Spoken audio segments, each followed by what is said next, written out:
I am now old and I am now tired of small talk.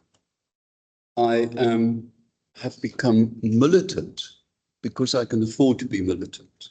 I shall apologize when I am proved to be wrong. The central idea that we should entertain tonight is the following: that you simply cannot build a sustainable economy on a bankrupt ecology.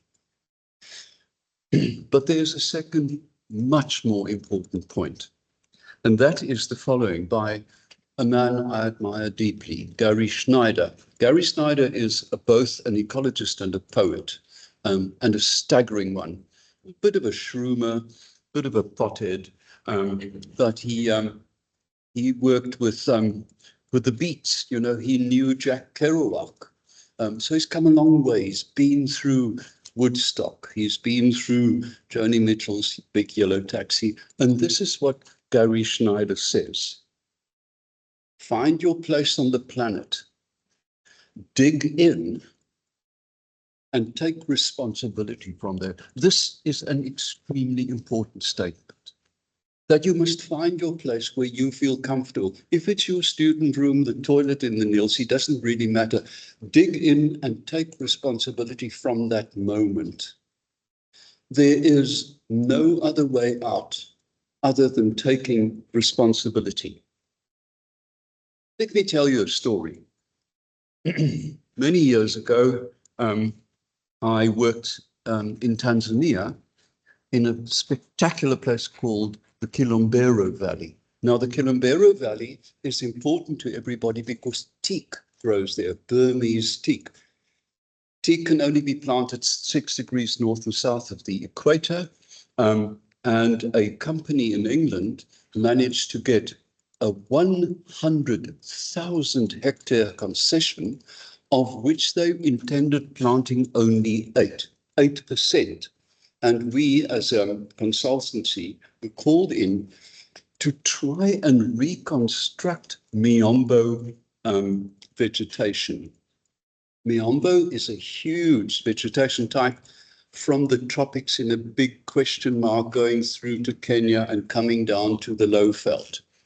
It is a deciduous, semi-deciduous vegetation type, which is heavily grassed, and with a number of very high value trees. So we had to come in and see if we could somehow rewild the areas that had been denuded. This picture is actually quite prophetic, and not prophetic, it's profound in a sense.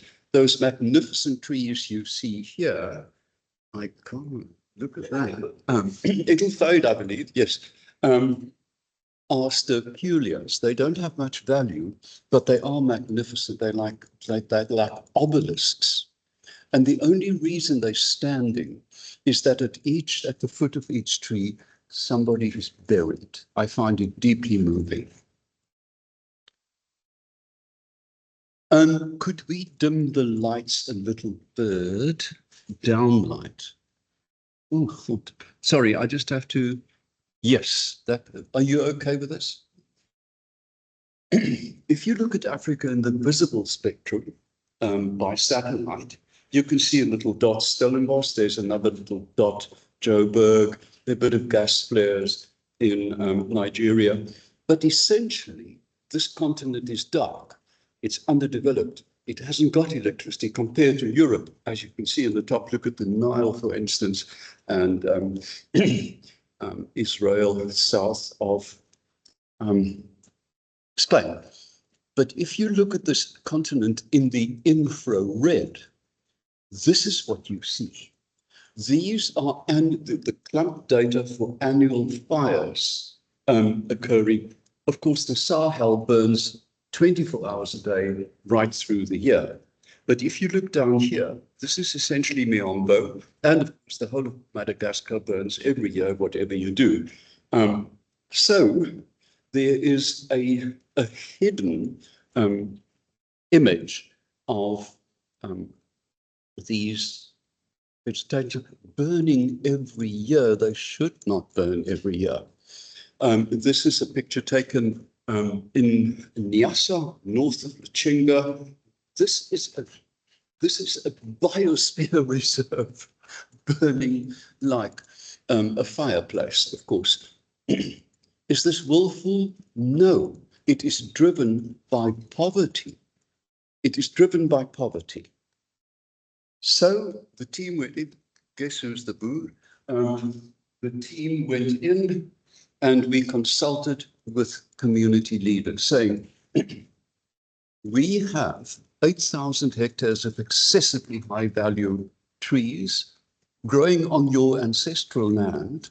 We have a concession, but we want to protect 92% of it, of a lot of which is heavily degraded. So we took an intensive survey of the needs and wants. Just a little tip, those of you that want to go into consultation in natural resource management, think about this. Before you touch any project, conduct a social impact study so you know who you're dealing with. Don't talk to the men, they're useless. Talk to the women, because they bear the children. They have to provide the food. The men lie under the pawpaw trees and sleep most of the day. We then took the whole caboodle into the field, and you can see in the background, those are young teak growing. The teak is excessively valued, but also within this footprint grows the most expensive wood in the world, Dalbergia melanoxylon, at $29,000 per cubic meter.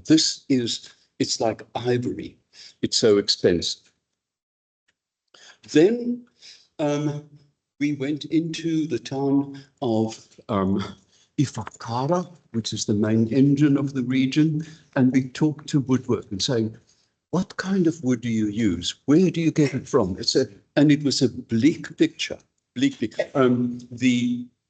Always take a bright student on field trips, always. Anyway, and preferably a mature one. So we could ascertain what the needs was for the industry and the community. So we asked them, what's your main business? What timber has the highest quality? Why does it have that quality? What is your personal favorite? Why? And if you could choose indigenous, etc. So we made a very simple assay of the wood needs from Miombo in this region. Anel and I, my very capable, mature student, then went into the field to try and assay how much has been damaged. Scully waved when I stopped talking. Anyway,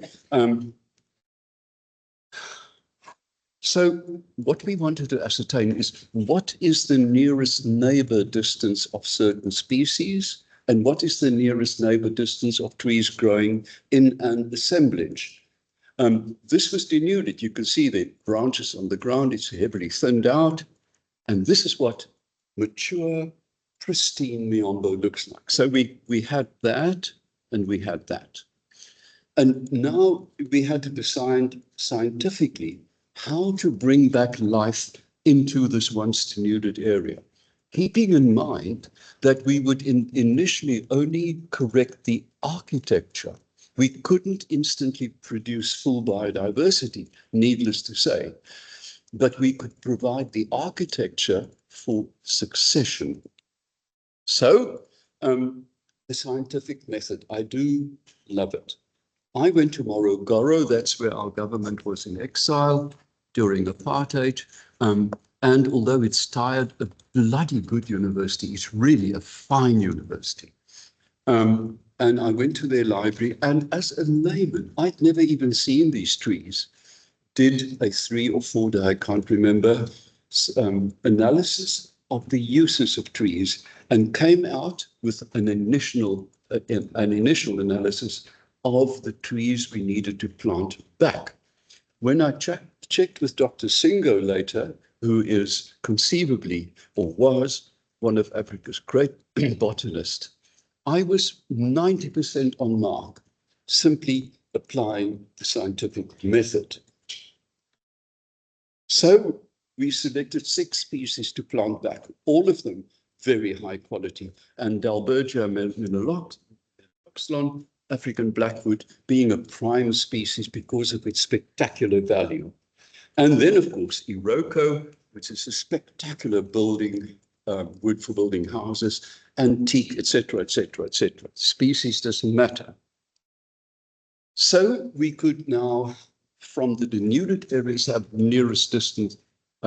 Sorry, it sounds a bit quasi-scientific, but you need to know this. So we took the nearest neighbor distance, and then we could find out in denuded and pristine how far trees were apart. But to replicate this, of course, we had to do it deeply scientifically by laying out plots. It has gone storm into an area and plant. Just another thing about planting. For years, we have had nurseries which produce plants for trees. But it came to spectacular light to me in Chile when I worked in the south, that there are very specific genetic variations between the same species on different slopes. So if you want to use good material, you must know what to select. Don't go to a town next door because they are not land races. They haven't adapted specifically for the site. So this was a 4x4 meter planting with 6 species, and then repeated in a high density planting with the close planting. Then, of course, once you've planted them, you have to treat them, and it became extremely complex. But you can see this was randomly selected, of course, where this is hard work. Each plot is 40 by 40 meters, and then you have to burn it at different cycles, no burn, because Miombo is a pyroclimatic vegetation that, like fynbos, that needs to burn every 5 to 7 years, but not annually. And this is what's been happening. Once you've cleared the trees, you can burn it, and then you can graze your cattle. And secondly, you can see the elephant and the lion coming, etc., etc., etc. Keeping back in your mind the whole time that we are dealing with extremely impoverished communities. So here's a little lesson. The nature of what we were doing was highly technical. It was science driven, and anybody without a science degree I couldn't understand it. So we had enormous difficulty having illiterate people doing complex things.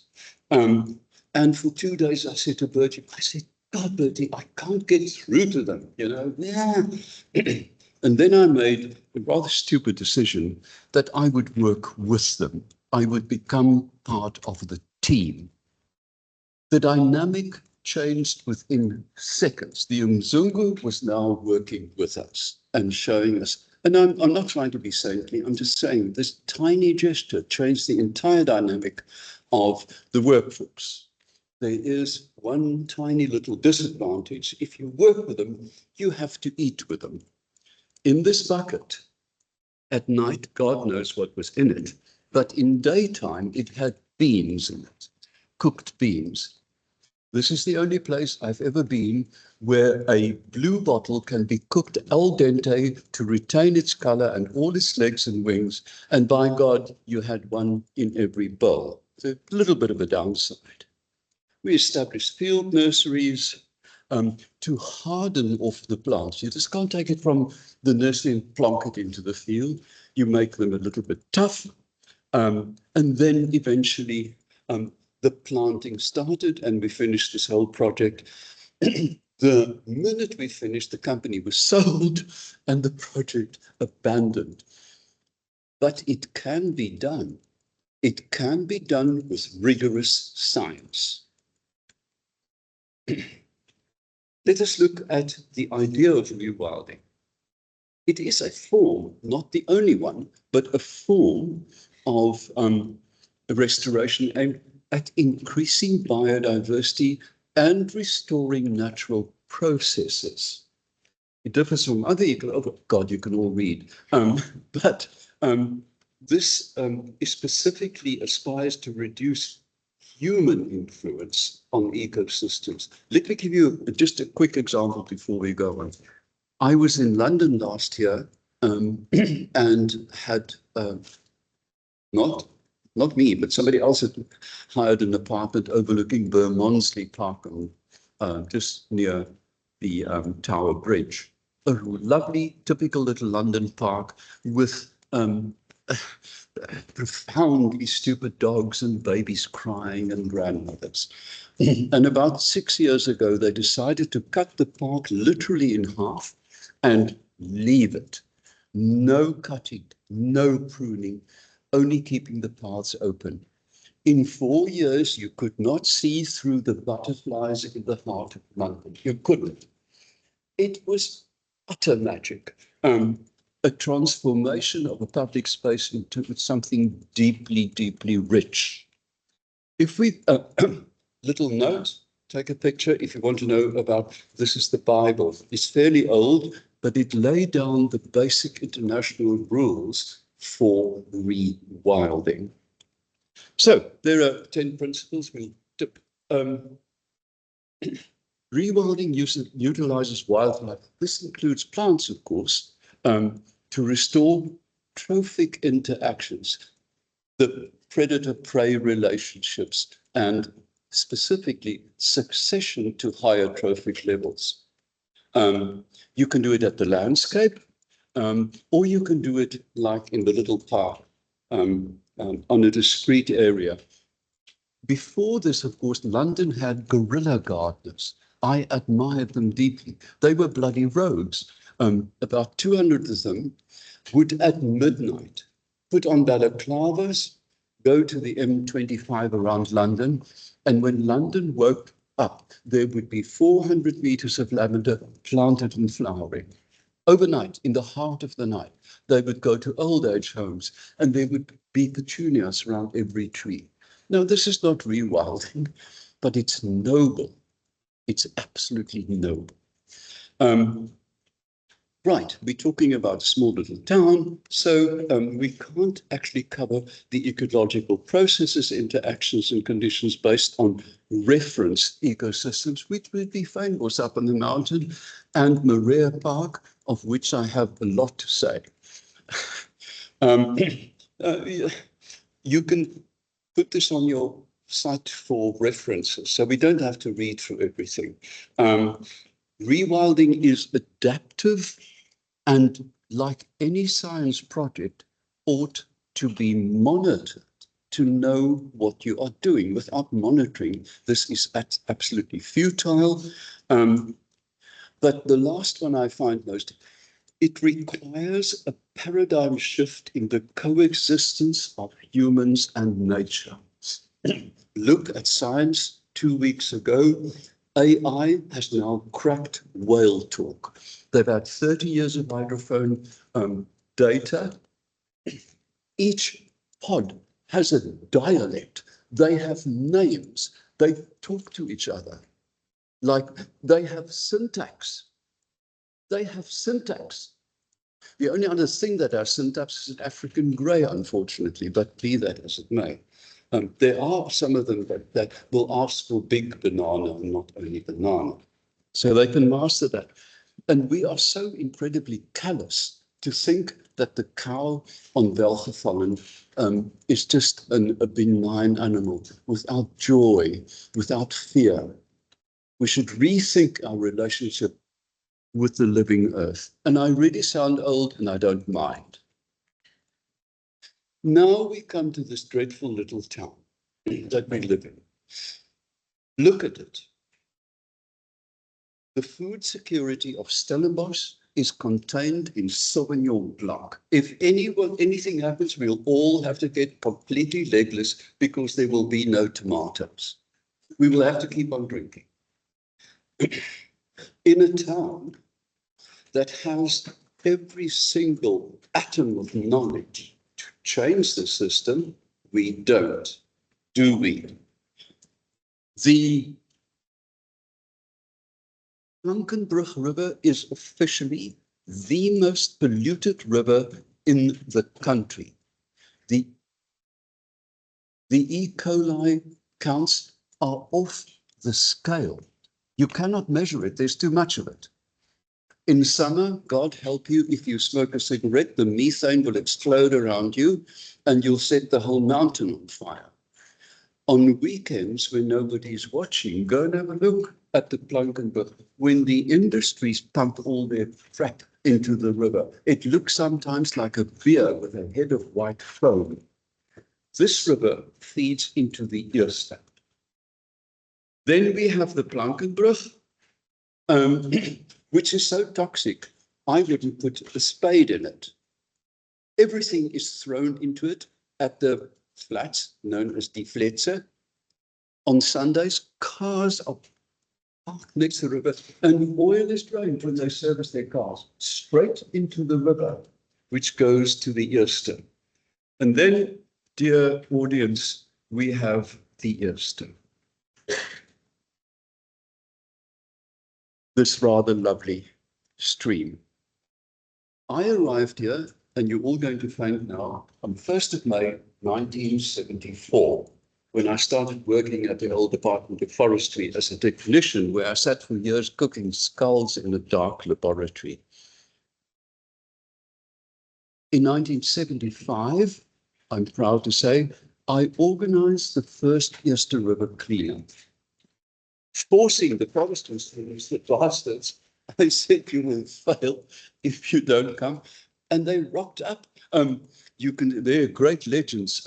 Professor Rudy Bigolke, the father, practically the father of nature conservation in this country, Derek Donald, Dirk Versveld, and a lot of my mates still around. But we actually made a little splurge, and we took from the Kutsenberg Bridge to Volkskombuis and cleaned the damn thing properly and took pictures and put it in the Ekerstadnis, and it was never heard of again. When I arrived, I bought a little house in Dorp Street. I would invite friends for supper, and I'd sit them down and walk to the river and get 3 trout for supper. At the Rupert Museum, the otters played in the river. They were crepuscular. They were not completely nocturnal. And mornings and night, you could see families of otters playing in the middle of town. In the middle of town. There were jennets in the trees, water mongoose, Cape Grey. The town was actually quite dangerous because in the 70s, they had enormous problems with leopard catching sheep on the stoep of Lanzarote. Every night, bah, and another sheep would be gone. There were eland coming in. It was quite a magical town. This is the little house I bought for 18,200 rand, 3 bedrooms. There. It had this dreadful piece of open ground. I asked the municipality if I could plant 3 trees. They said, yes, I planted 33. And even to this day, they are those sort of little silent monuments. I hate beefwood, but it cut the southeaster, and behind it there were all indigenous trees and a few olives for my table. But this can be done. You can just say to hell with everybody and do it.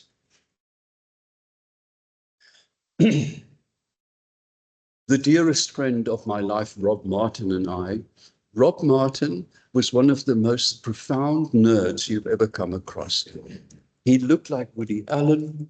He wore Brill cream, plastic clothes because it washed easily. And Uncle Bobo and I would snoop through town. What we'd do, we'd go to our heads of department with a whole pack of fake files. We had the fake file pack and saying, admin is called, Prof, I have to go. And then we spent an hour walking in town doing nothing with our pockets full of seeds of specifically indigenous acacias. And I remember distinctly in the mid-80s when we planted these 2 and built a little cage. And then every week we'd put a bit of water and cars park under them. Make monuments. Don't ask anybody, do it. It just becomes assimilated. The Marais Park is conceivably one of the most important repositories of Renosterveld plant life. It is truly spectacular. And the vision of this man in the early 20s to already have set this aside, knowing its intrinsic value. But I was on the board of this ridiculous park for 8 years. What did we do? We spent every meeting fighting with owners, joining, like, people are looking into our garden. You know, you must close the footpaths. The dogs get excited when people walk past. You bought a bloody house next to the park. What do you expect?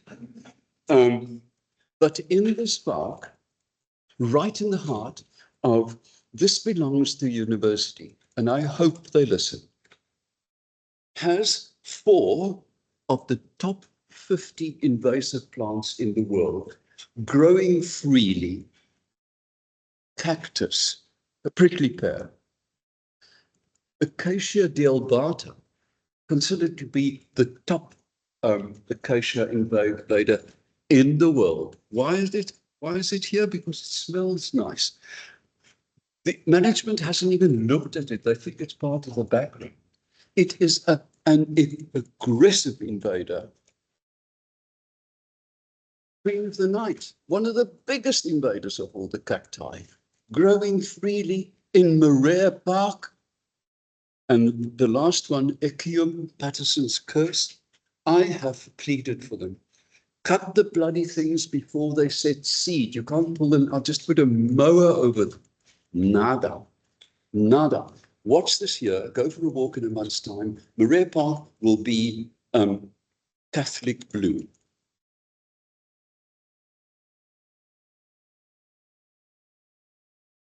I have said in public, and I've written in the public domain, I get the feeling that Stellenbosch is happy when all the petunias are flowering on the braak. This magical cocoon, which is surrounded by utter destruction. Why do I say that? The minute you walk away from the braak, you can actually draw a logarithmic graph of degradation. When you're out of the bright eyes of where you land, sidewalks down in Dorp Street just become clover fields. There's nothing. There's nothing.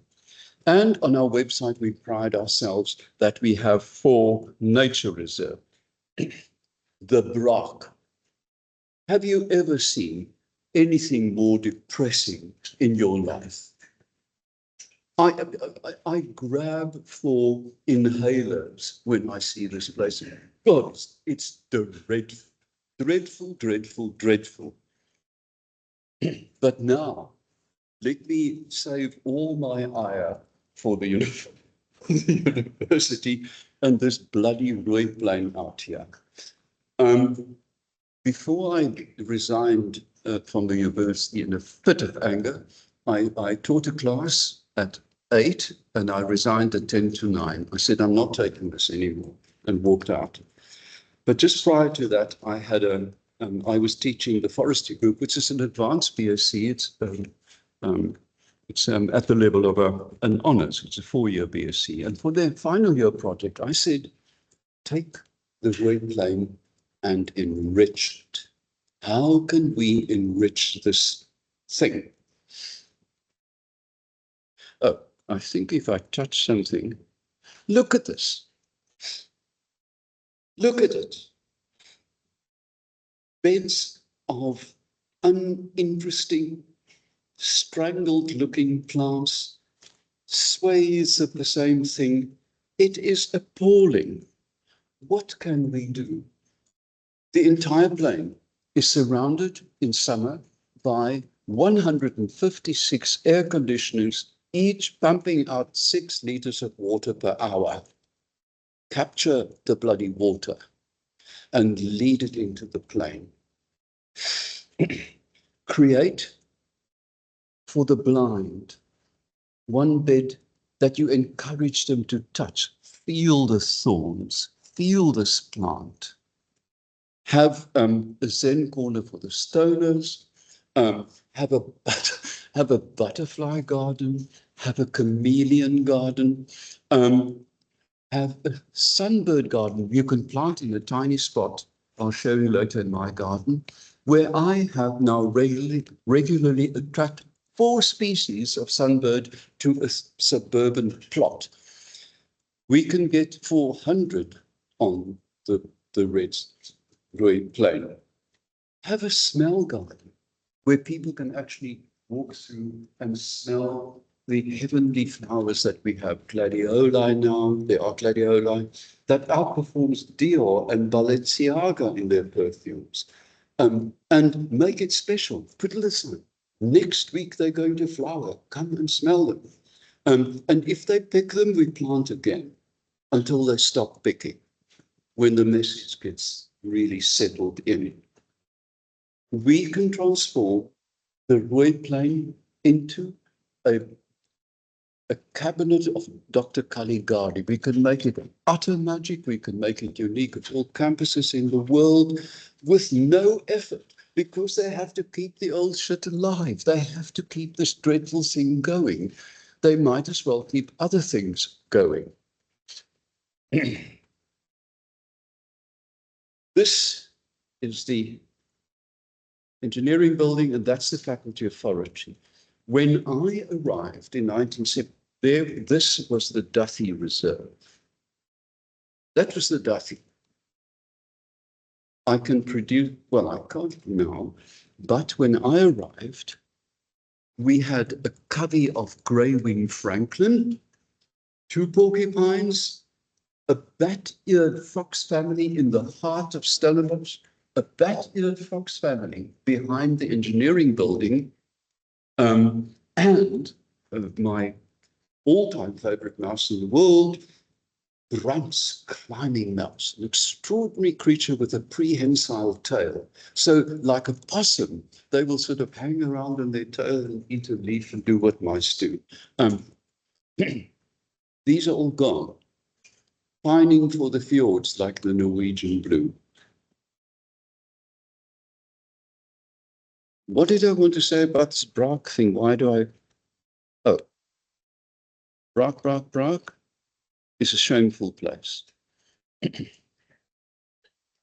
Taking an eagle's eye view, we have to now start thinking about how we can make linkages between an established rewilding, because rewilding in isolation is not the ideal.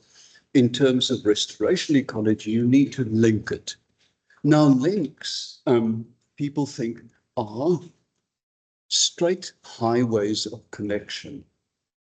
A marvelous study was done in Canada where in boreal forests, there were plots cut and they were linked with different shaped corridors. The form of a star, a lightning, Lady Gaga's bra. As long as you link it, it works. As long as you link it, it can be the most tenuous link, but it becomes a pathway for all kinds of organisms. Oh, this is the reason yeah, no, I know. Emblazoned on the municipal website, the proud creation of the Idas Valley Nature Reserve. That thing.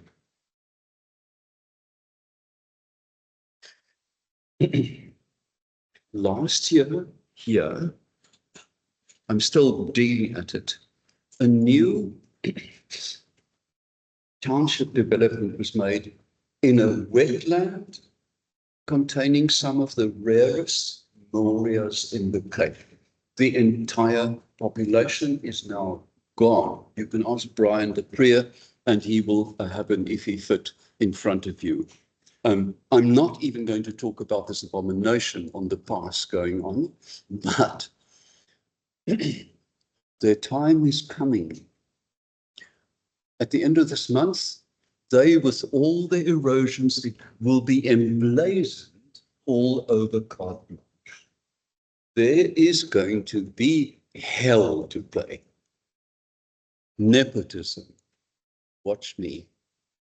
Anyway, this is what the nature reserve looks like. This is the Arders Valley Nature Reserve. It's actually worse. This is a picture from 2 years ago. It is an absolute nest of adders of rampant erosion, rampant invasion by aliens. They've cut them, but their treatment was complete. It's all growing back. Either it was the wrong treatment, the wrong chemical, or they didn't apply it soon enough. The answer, those of you cutting bush clearing, if you use chemical, is to apply it within the second of cutting, because there's a log actually showing you that the longer you wait in terms of minutes, the effectivity of the agent just drops. Now I'm beginning to sound like Toad of Toad Hall, if you know that spectacular children's book, The Wind and the Willows. Song by Toad, poem by Toad. Let's look at my house. 6 years ago, I bought this little house. It was owned by a teacher that for 28 years had thrown everything he owned out of the windows. Chamber pots, prams, chairs, bottles. It was this deep under absolute junk. It took 3 lorry loads to clear the soil. And so with a lot of determination, I said, I will rewild my house.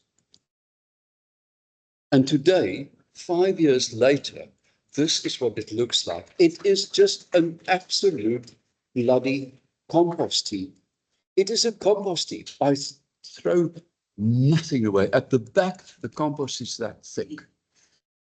From a piece of soil that had only snails, in 6 years, this looking towards the back, I have a black sunbird. It's one of the rarest damn sunbirds around. I have swee waxbills. I have house mice.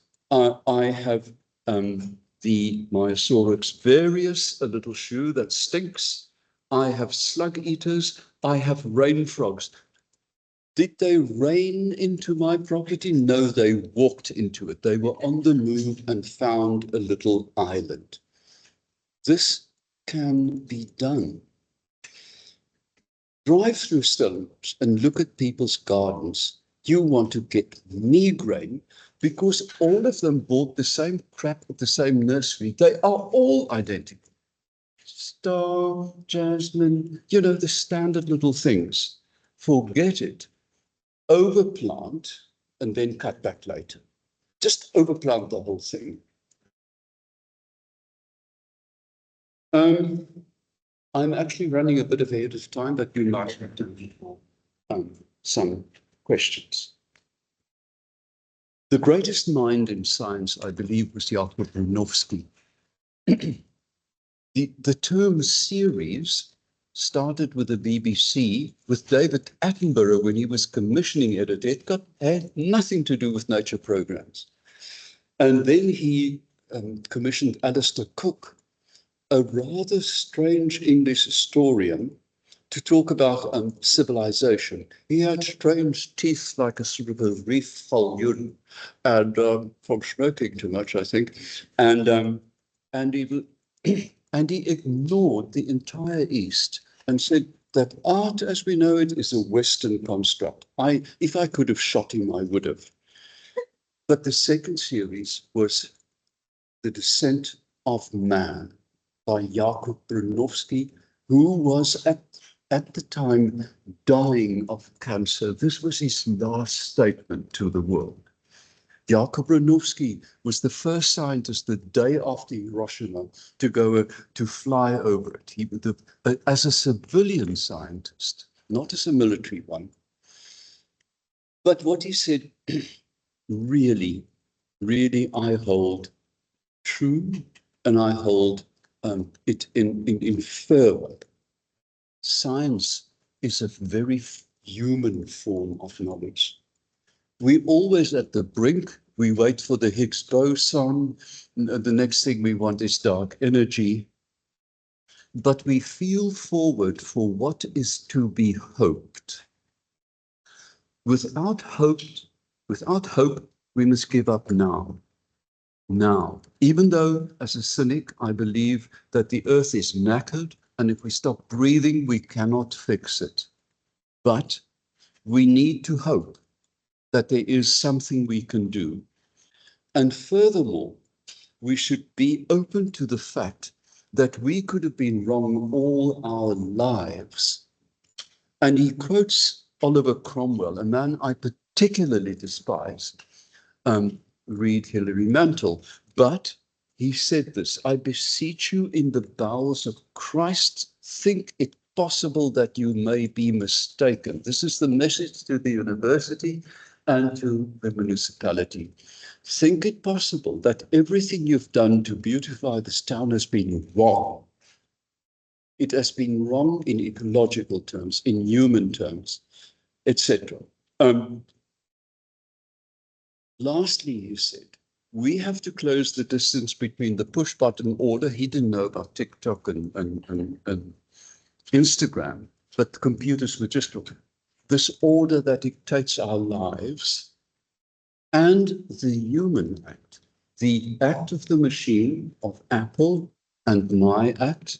But above all, we have to touch people. Nature conservation is not a science, but a complex system of different philosophies. Nature conservation has sociology, psychology, demographics. It's a vast field.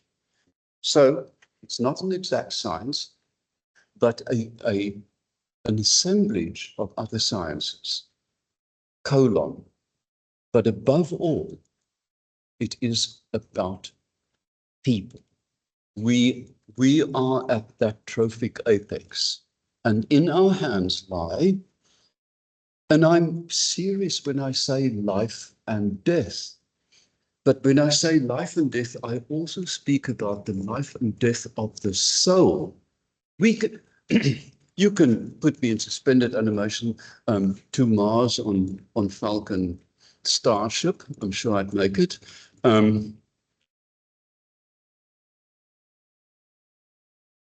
But also, that is my body flying. What about my soul?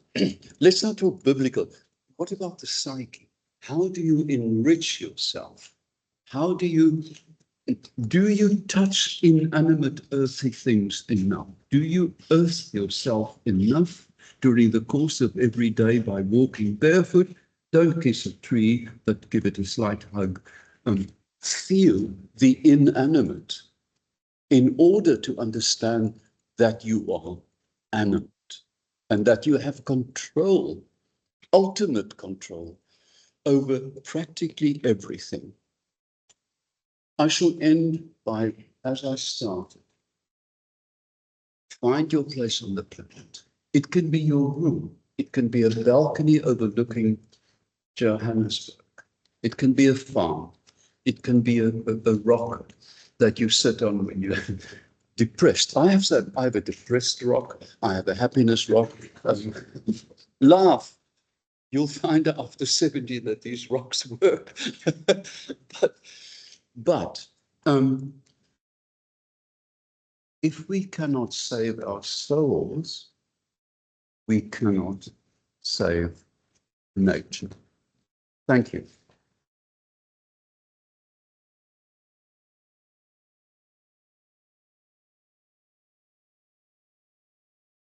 Thank you so much, Dave. That was truly phenomenal. And I think a lot of our minds are definitely opened. Shall we have some questions? Okay, yes. Please do. I'd like to see that please. This is a new trick. Oh, yes, right. Please. Who wants to ask a question? Yeah. Now speak into the box.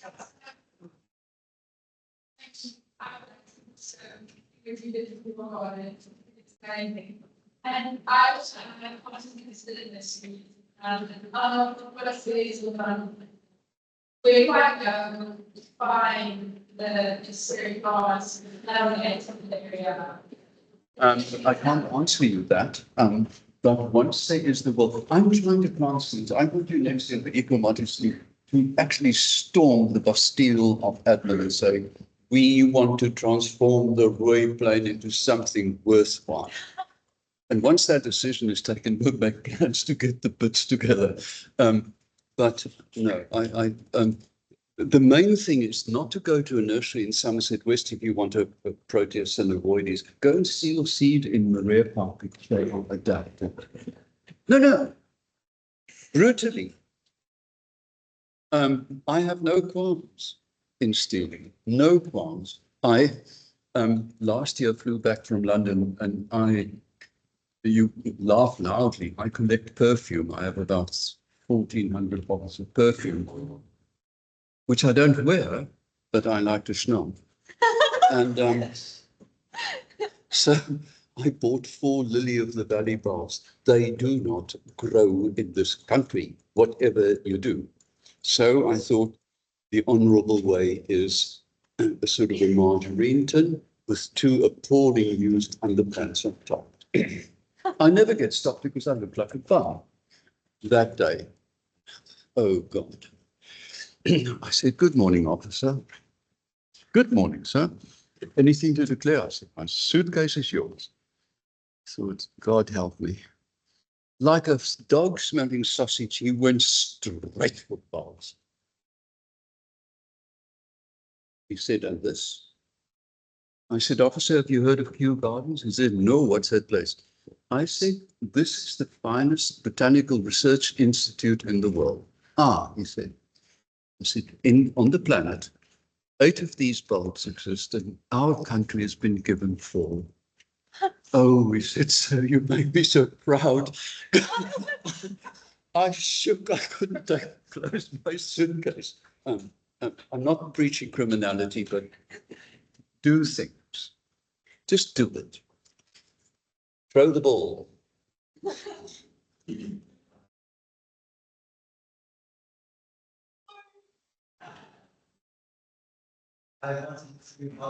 Speaking to the ball.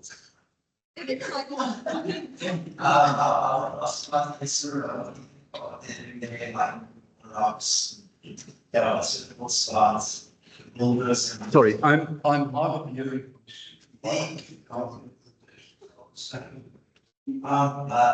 The floods last year in the East River and then moving all the rocks. What's your thoughts like about the East River, what they're doing there? You touched upon a very sensitive subject. I was invited to speak to the Belastingbetalers, the Taxpayers Association, which is a collection of most of the people are over 200 years old. They all have gripes. You know? Anyway, spoke about the Easter River. And 10 days before the shit hit the fan, I said, God help us if we have a 1 in 50 year flood. And 10 days later, half the town washed away. Excessive amounts of money has been obtained from the hit Jan Maria Fonds, you know, amongst others. And about 10 years ago, the paths were built, the cycle paths. As they were building, they cut every dead tree along the river, which meant that November, at least 20 pairs of owls were without nesting sites. The management of the Easter River is deeply old-fashioned Dutch reformed. If you have everything neat, then everybody's happy. If, you know, the old sort of misogynist way of looking at women, the house is clean, the washing is done, food on the table, the children are fed, everybody's happy, to hell with the wife. It has been over-aligned 100 times. Fluid dynamics are so complex that you need quantum computers to begin modeling where the bloody water is going. But this is sure, if you try and put a river like the Easter into a channel, you are courting disaster. Because if you go from, let me just see if I get a picture of our dreadful town. Here, if you look at where I live in Idas Valley, you dig down 2 meters and you get Easter River stones. This river meandered over this entire valley in historic time always. And we say, stay here. Instead of getting architects to fix it, get hydrologists to fix it. Don't make it look like the Braak. Sorry, this huge explosion of anger over a question.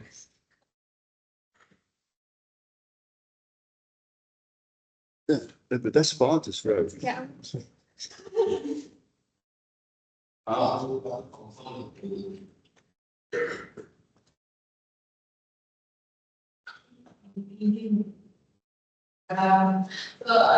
been kind of interested in that kind of what do you think or what for this also to listen to constantly to the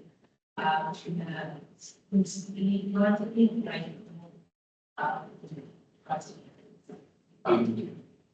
Are you saying that it should be Rewilding? so which one should The problem with rewilding in this country is that it will be broken out for people in groups by linguists and by people. What you can do though, the roof of the engineering building, which is here, there sticking out, is about 6 hectares. Put solar panels on it. Make a 6-hectare farm on top of the engineering building. You can harvest at your own speed. All the water you get from the air cons, you just pump it up with a solar pump. You note, have a look on your little phones and type in 66 square feet, New York. Mari Viljoen, a Buddha girl from Blowbath, has a tiny apartment in New York. About 15 years ago, she decided to rewild her balcony. She's feeding about 20 families. You must look what she's doing. Central Park, she has feeding picnics where they go with nothing and eat what is produced in Central Park. Nourishing meals. There's so many ways we can enrich our lives. And Mari Viljoen, I know her well, has done absolute miracles. They are now planting between, on flyovers that's abandoned. They plant honey plants. Honey in the heart of New York. Okay, there'll be a bit of exhaust gas and a bit of something with it. But people are being earthed. This is the entire problem. You have no idea of how unearthed people are. I took in my last teaching years a group to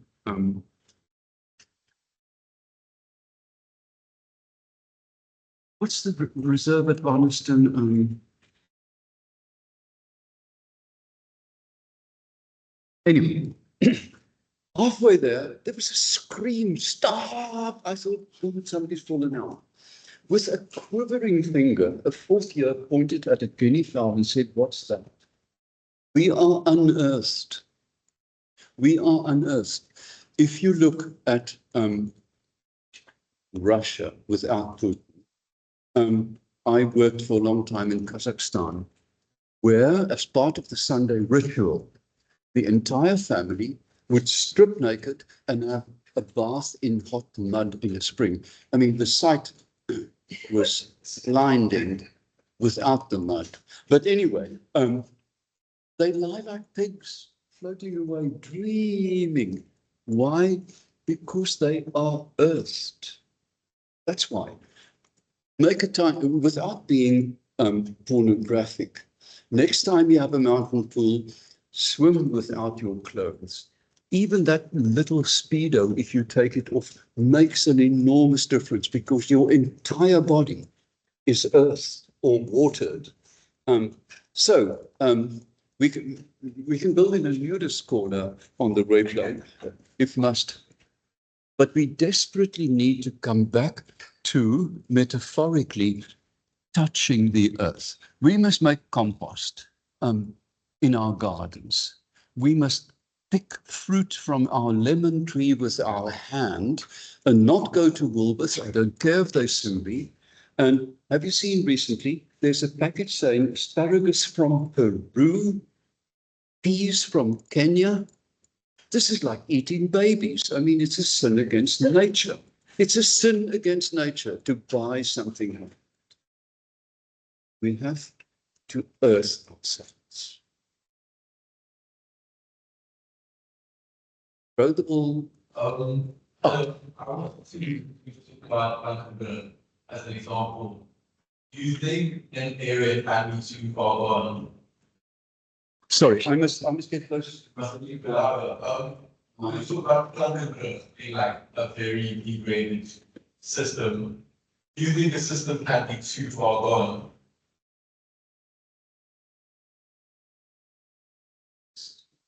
And an ecosystem be too far gone, like that's not worth like putting some effort into.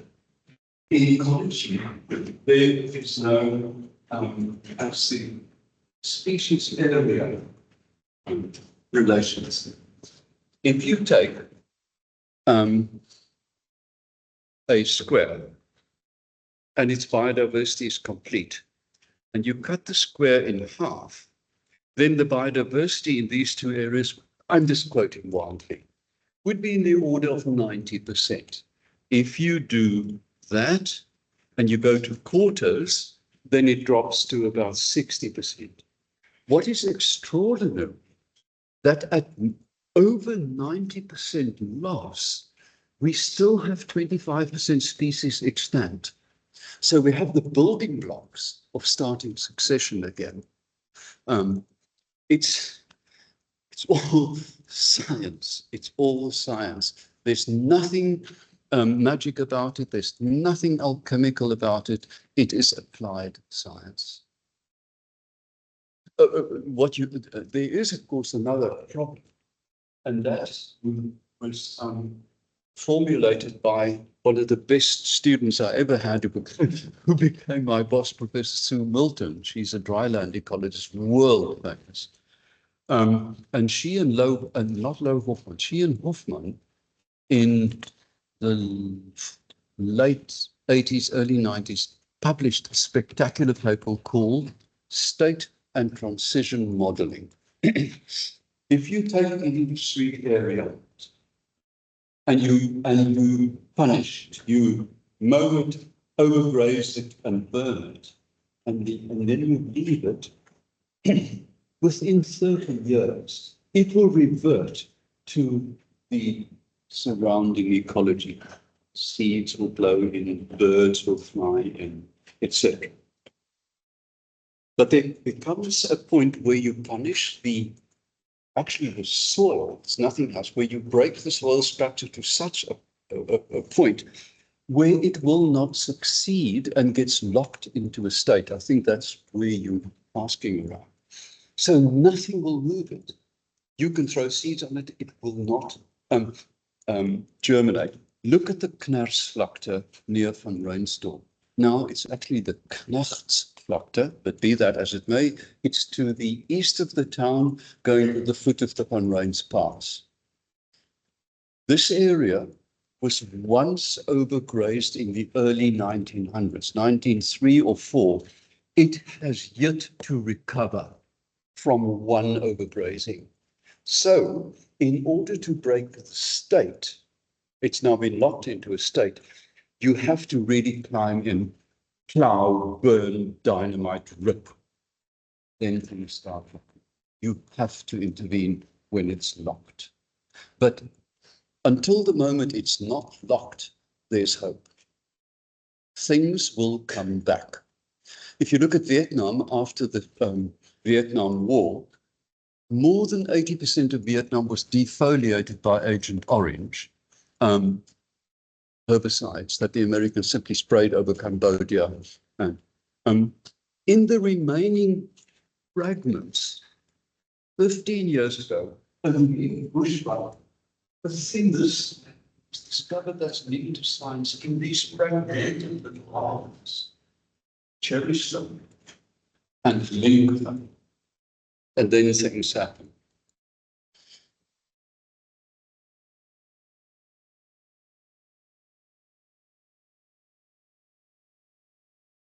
One more question, and I'm hungry for snack. I'm looking at the snack box.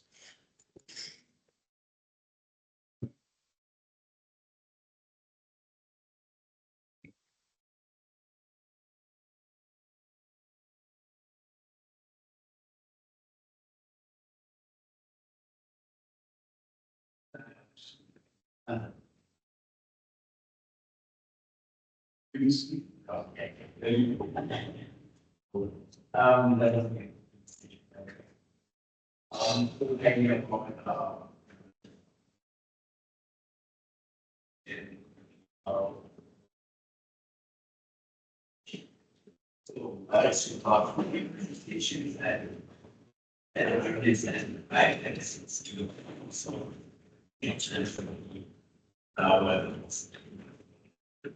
spaces in the law and so can use where the improvisation we keep doing these and then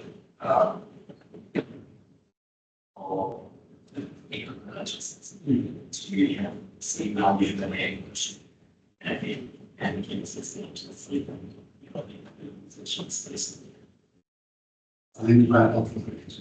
In 1990, I was received from the debate for looking at the debate, but not the debate that interview with Lord Harris, in London. And the other future of a arm, they said, Mr. Gates, why are you successful? They said that's extremely easy to answer. I am successful because the greed of my competitors is finite. Think about this. I have unlimited greed. There is no capping of my greed. He has redeemed himself by giving back vast chunks of this fortune. Globally, we are driven by infinite greed. This is why we intercept a boat at the coast of Australia on its way to the east. Think of this, of 400 tons of pangolin. Now, 40 kilograms is bad. 400 tons is unthinkable. It's completely unthinkable. It is so bad now that in terms of rhino and pangolin, there are syndicates beginning to bank them. Just lock with a view of extinction when the prices will quadruple. This is how bad we are being driven by greed. Until, and this is communist, until there is an equal distribution of wealth between the rich and the poor, not much is going to change. The poor have no time for conservation because they have to survive. They have no time to conserve. I worked in Sudan and I'm going back. Anyway, when I started working in Sudan, the average wage of a young man working 7 days a week was $5 per annum. $5 a year. How the hell can we expect this man to look after the ozone layer or anything else if he's starving? We need to educate We need to produce more ecologists to address the problem. We need a bridge between ecology and engineering. The ecologist knows what's wrong, but he can't fix it.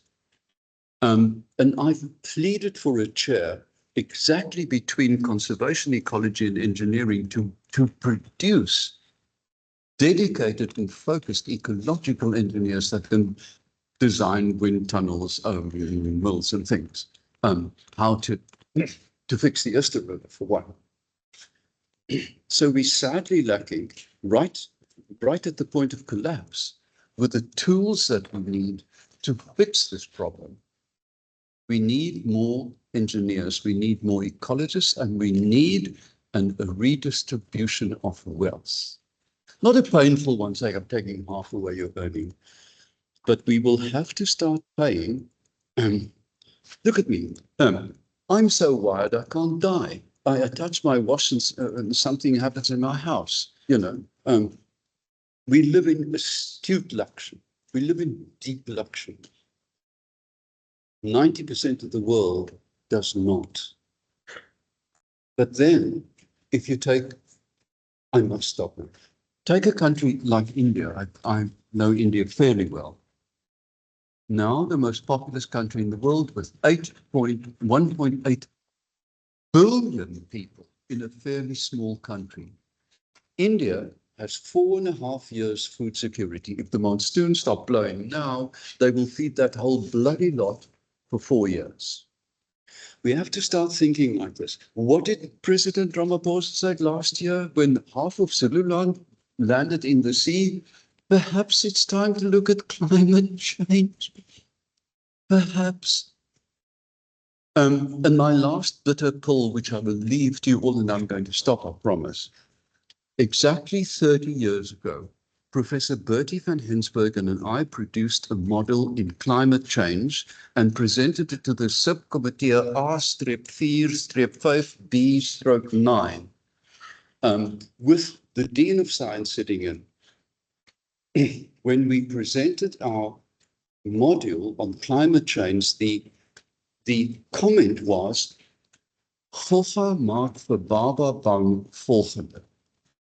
Bug scares baby. Next, they wiped it off the table as if we were completely mad. Bastards. Anyway, thank you.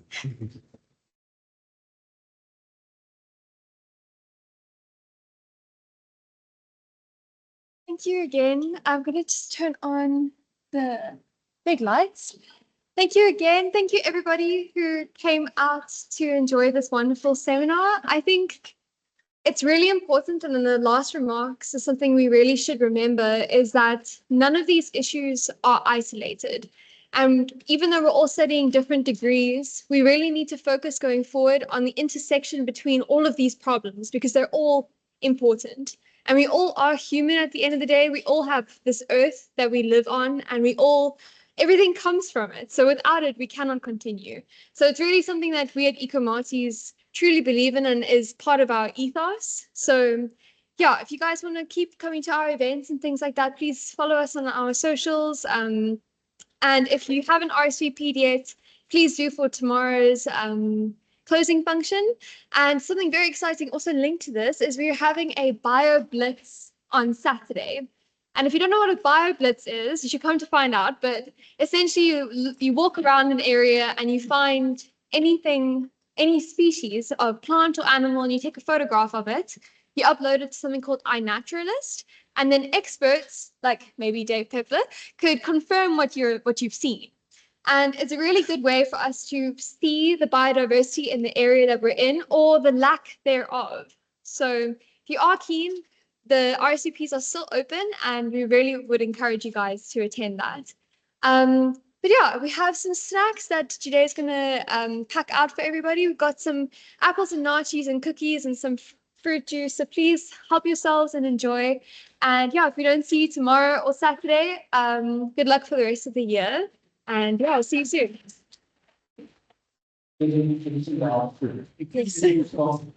Solid, and you think, what can I do? Remember two things. Remember that idiotic Chinaman They're doing salmon in front campaigns. This man chose the course in China. Think about it. Then the second thing, sorry, I can't stop thinking. I'm very Just use passionate it. about this. Think of your life as a little island. My home has now become a biodiversity island. I talked to my neighbor and God, he's mad. But another neighbor said, that's not a bad idea. And starts another little garden. He looks things passing bells. Yes, this is really nice. If you have enough islands, you form a continent. Thank you for that.